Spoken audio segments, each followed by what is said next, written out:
Does it take the world's richest man to put the billionaire globalist class in check? Joining us now to help answer some of this is best-selling author and investigative journalist Seamus Bruner, author of Controligarchs. Seamus, welcome back. Yeah, hey Chanel, it's great to be with you. All these Euro leaders, their ire is directed at Elon Musk, but really they're angry at their voters. I mean, they're trying to make Musk the target of criticism for, class reasons. He's rich. He shouldn't be allowed to talk. And you're right to highlight the hypocrisy of letting George Soros and Bill Gates run amok throughout the EU for over decades in Soros's case. But really, the EU leaders don't trust their voters to hear all of the facts, hear all of the differing opinions, and to make smart decisions. They're very patronizing. And that's their whole philosophy on life. The left is patronizing. The left does not want to acknowledge that people have their own free will, that they have decisions that are often suited better to their personal interests. There's a patronizing philosophy under the entire leftist globalist approach to governing the world. Yeah, and that's just the nice way to put it. I mean, patronizing is nice compared to what they really are. Truly, they're tyrannical and oppressive. They don't believe that the people are smart enough to make decisions and to vote. That's the whole idea behind the EU to begin with, which George Soros was one of the architects of. He helped build the European Union. They don't want the voters to be able to vote, so they remove the decision-making powers. They place it in Brussels, far away from the individual countries where these rules and regulations take effect. And that's how they get things like totally open borders and mass importation of refugees and other people, which is why Keir Starmer is under fire from Elon Musk. It's these radical Islamic groups that have taken over parts of the UK and these grooming gangs. Now, this has been an issue for a very long time, but huge credit to Elon Musk for highlighting just how atrocious these grooming gangs were. And so the fact that the European politicians don't want their voters to be able to hear all the facts or to have a voice is very telling. It's the same way over here with our left-wing leaders. And Elon Musk deserves an enormous amount of credit for giving people a voice. Yeah, and there's no discounting his role in helping, I guess, populate Trumpism around the world. Trump and his message, his agenda, has its own legs around the world, and it seems to be catching on in various corners of the globe.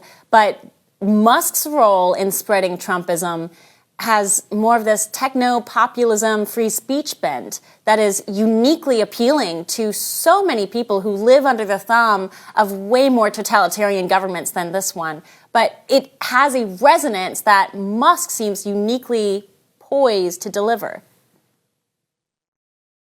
Yeah, that's right. I mean, in the UK, you can be thrown in jail for sharing a meme. And right now they're talking about trying to put charges on Elon Musk for allowing people to just use free speech. So, I mean, I wouldn't say that we take it for granted in the United States. Heaven knows that we've all been censored in various ways. But free speech is the most important right to have, because if you can't talk about these issues, then they're just going to fester and get worse and worse. And so the ability to talk freely about the problems that our oppressive leaders have put upon us is so important, and we just need more of it. And it's really encouraging to see that Europe is starting to wake up. They've always been kind of ahead of us on the tyrannical mandate type stuff and the shutting down of free speech. Yes. I never thought possible Yes. that Europeans would maybe be able to speak freely, but here we are.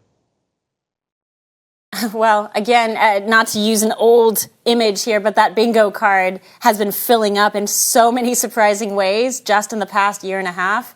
I'm sure that we have a lot more cards to fill. Talk about the Soros legacy at this point. Recently, we saw this appalling scene at the White House, Hillary Clinton and the Soros family being awarded and lauded as great figures in society by Joseph Biden. The humor and the memes that came out of that day are hilarious, but in reality, the Soros family is perhaps best poised to carry on the legacy of this globalist agenda. Talk to us about where the sons are right now.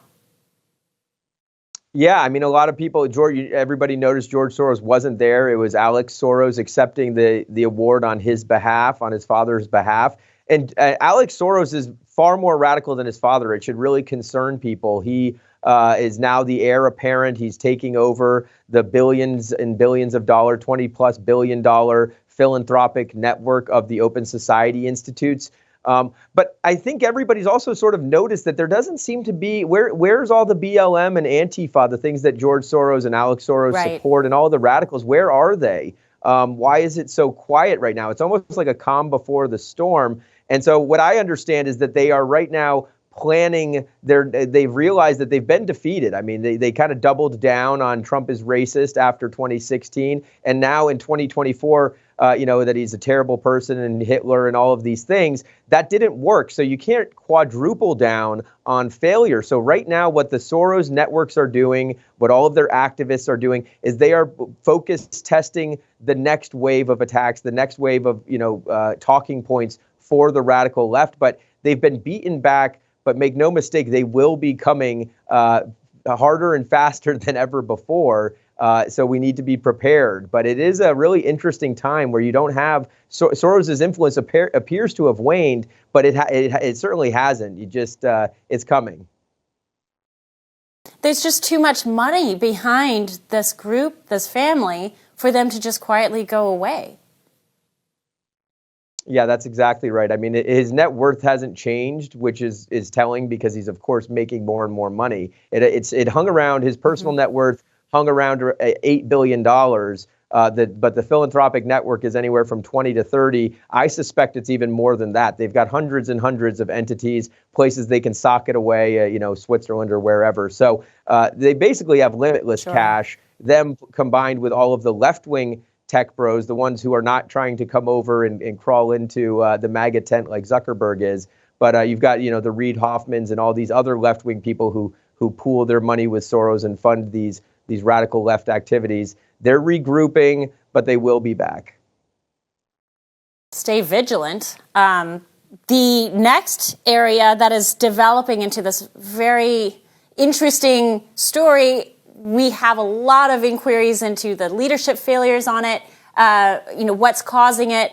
The California fires, the fires ripping through LA and the Palisades, entire swaths wiped out. What do you make of the latest conversation around insurance cancellations just a few months before these fires broke out?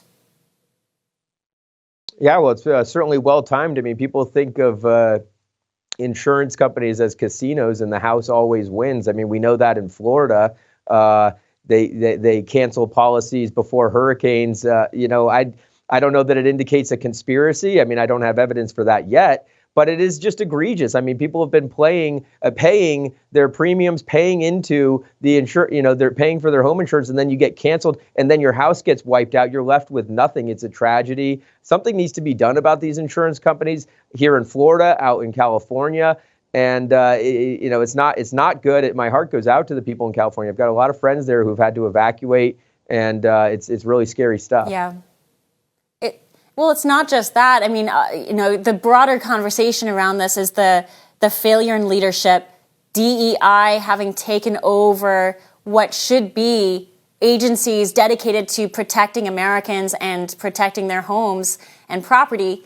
The failures in leadership in California are legion. Let's start with the fact that it apparently has come out that the LA Fire Department had sent over excess firefighting equipment to Ukraine, and other appalling headlines are starting to come out, but just a reallocation of resources that just seems so ill-advised.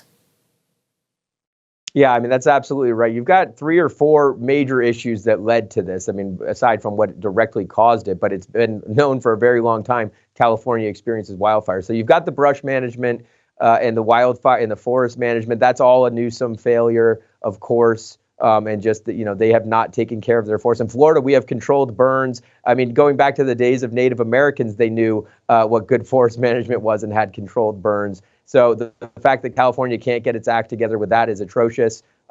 Then you've got the water management. Donald Trump talked about this on the clip going around on Joe Rogan just 6 months ago. I mean, the left prioritizes like these little fishies more than they do their own people. It's really, really shocking. And it's really, what the left does is they kind of think that inanimate objects or even just wild animals are worthy of protection more than humans are in the environment. There's been psychological studies done on it. We don't really have time to get into that. But then, yes, the DEI stuff is probably the most outrageous part of this whole thing. I mean, DEI has been on life support for the past couple of years. You saw McDonald's isn't going to be using it anymore. Yeah. A lot of the Fortune 500 companies are doing away with it. This has to be the end of DEI. This forest fire, the fact that they, first of all, slashed the budget by over 10 million, 17.5 million, I think is what I saw. And then they are pouring it into DEI programs and hiring these people because they're lesbian or LGBTQ plus, as if that's like some victory. And meanwhile, they are not taking care of their city. It's you can't laugh, but it's really, I mean, otherwise you'll cry at how sad you're right. this is. I saw one official was being paid something like over $300,000 just to run the DEI portion of the LA Fire Department. And it was appalling. That seemed to be all she was doing. But it circles back to what you've written about in Controligarchs. The big money sources that help push these programs are now showing the entire world what the result of years of that kind of ideology will render on the people. Seamus, we're all out of time. Always a pleasure to visit with you. Thank you so much. Yeah, thanks, Chanel.